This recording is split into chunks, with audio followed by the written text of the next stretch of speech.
here has a Snapchat or an Instagram?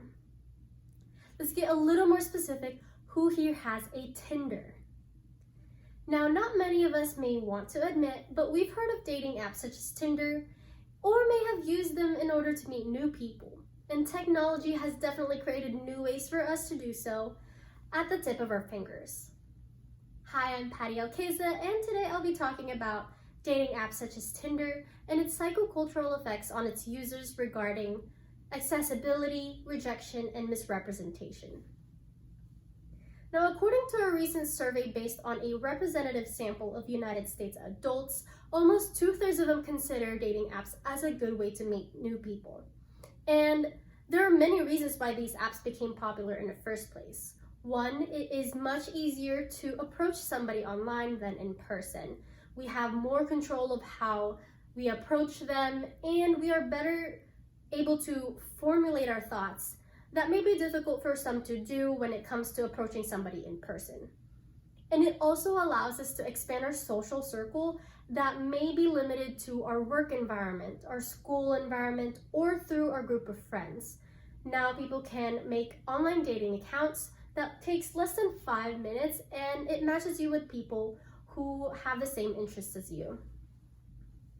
Now, the whole process may sometimes feel as if users are trying to sell themselves to potential partners by listing their likes, behaviors, and likes, hobbies, and interests, and choosing the best photos to present themselves, letting the other users decide whether to pursue them or not.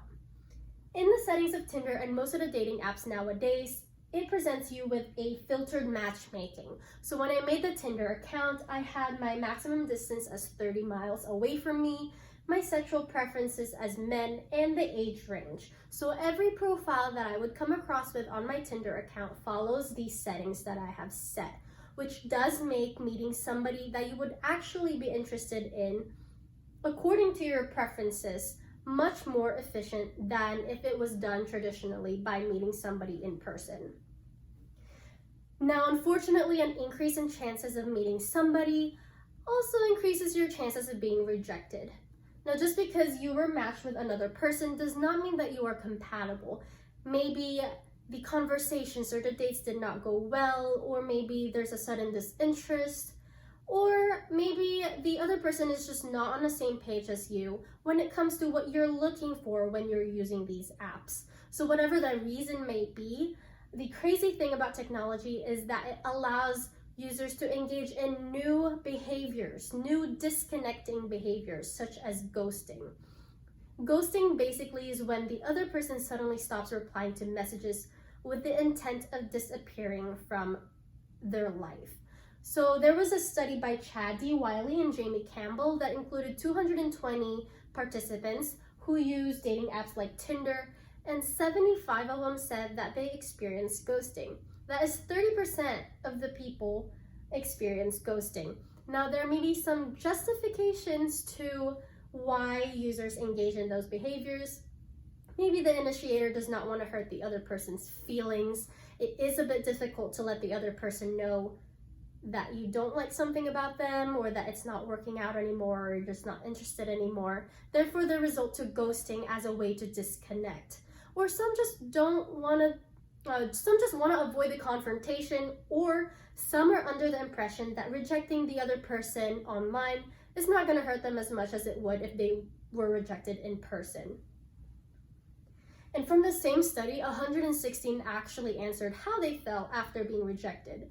And most of them said that it was expected, that that's how dating apps work and it's common. And it may be due to the fact that dating apps are not exclusively for relationships. Many people use it for different things. Some people use it for social approval. Some use it for casual sex. Some use it for entertainment. But some mention that being rejected in real life is the same as being rejected online. And a handful of them actually said that being rejected made them feel as if they failed to meet superficial standards, that they were not attractive enough, or that there's something wrong with them that made the other person leave or just want to disappear. And this way of thinking can lead to some users to modify their behavior online or modify the way they present themselves online which can lead to misrepresentation. And given the amount of control that users have over how others perceive them, online dating apps definitely allow users to present the best version of themselves, the version that they want, that they think other people would want to see. And as I was swiping through Tinder, it was obvious that most of the accounts carefully handpicked the photos that would present themselves, would make themselves look good, more appealing to other people. And there was an article written by Nicole Ellison and 2 other authors, and they said that users admitted to misrepresenting and creating a profile that best reflects their ideal self rather than their actual self. So for example, some users reported that they are active in activities such as hiking, surfing, or baking, even though they rarely participated in those activities. Basically, slightly exaggerating their positive attributes and modifying their profile in order to attract people. A 2001 research study actually showed that over a quarter of online dating users admit to misrepresenting some sort of aspect in their identity. Most of them said they misrepresented their age, their marital status, and their appearances. Some may prefer these type of methods when it comes to meeting new people. It is much more efficient and it's easier and it's fun, but some may question the authenticity and the quality of the relationships that are initiated through these dating apps. Either way, we cannot deny the fact that these dating apps have introduced us to new dating ideas such as filtered matchmaking. It also allows users to disconnect through new behaviors such as ghosting.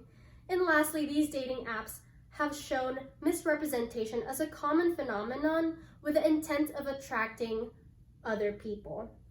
In conclusion, these dating apps have definitely revolutionized the dating culture and allows people to try new ways to meet people while also being aware of the new behaviors and ideas that have been popularized by them.